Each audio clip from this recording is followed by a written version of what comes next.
just made some coffee and I was thinking about the layers that you have to go through, release, overcome to get to unconditionally loving yourself in your life, like really loving who you are without judging yourself, shaming yourself, criticizing yourself, pushing yourself down, discouraging yourself. The first layer that I broke through to get to this point where I actually love myself so much, allowing myself to make mistakes and be me and be human and be imperfect, and allowing myself to take up space and to express myself and to stand up for myself. What I did is I started with releasing judgment. So I just became aware I'm judging myself a lot, especially when I think that I'm doing something wrong. So there's both the part that I think that this is wrong to do and that I'm shaming and criticizing myself for doing it instead of, like a good parent would do, helping to do it better next time, guiding into what to do instead. I started observing. When am I judging myself the most? What am I saying to myself? Like what does the judgment sound like? And how does it feel in me when I do that? And started learning to become aware and discover all the moments during my days, during my life, that I was judging myself. And I realized, that's many. That's a handful. And every time I was like, I don't like this. I would love to feel supported.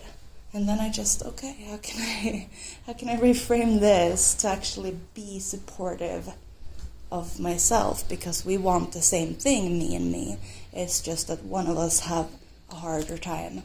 It's harder doing it than wanting it, right? So instead of shaming myself, guilting myself, criticizing myself, judging myself for not having done it, or not doing it fast enough or good enough, or not doing it that specific way, or all these definitions and beliefs that it has to be this way, otherwise I'm not good enough.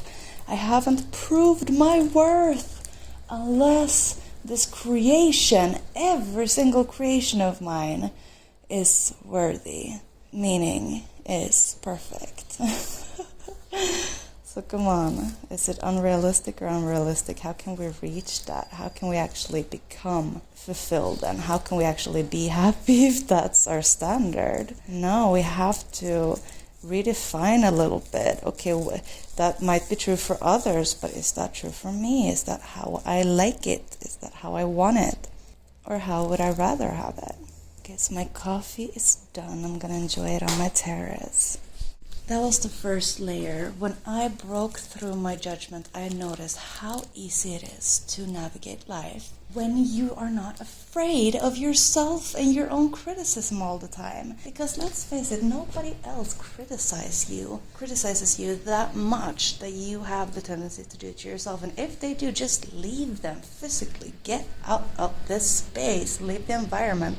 Leave those people. And if you can't seek support from other people so that you get the balance in your life, the polarity that you need. Okay, first layer, judgment. I allowed myself to navigate now the world easily.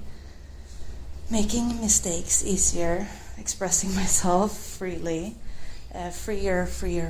Of course, it was gradual, kind of dipping the toe in before I run in the water and swim in the deep side. And then after the judgment, acceptance. And acceptance was really, really hard for me, accepting that I am this way, I am this person now. I have done that before, I haven't done that yet.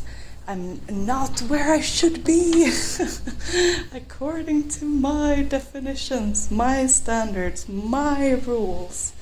I am not where I should be in that area, there. Accepting. This is how it is. This is who I am. This is what is.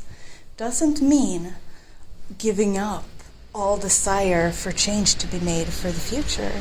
Of course, you still want change, but accepting what is now allows that change to actually come quick, easy. so much quicker, so much easier than if you keep pushing it away with all of that resistance from within. Not accepting what is, of course, then you can't get, if you're like scrolling through a magazine or a book and you land at a page where you're like, no, this is not a page in the book. This is not part of it. God, I lost my train of thought. Did I have a point? Let me try to get back to this. I felt like it was a good one.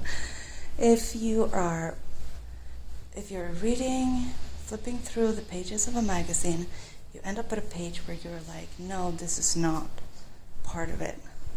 Then what are the odds of you getting stuck on that page instead of just looking at the next page and then the next and the next? Of course you're going to get stuck on that page. You're going to be like, this doesn't make sense. This is not how it should be.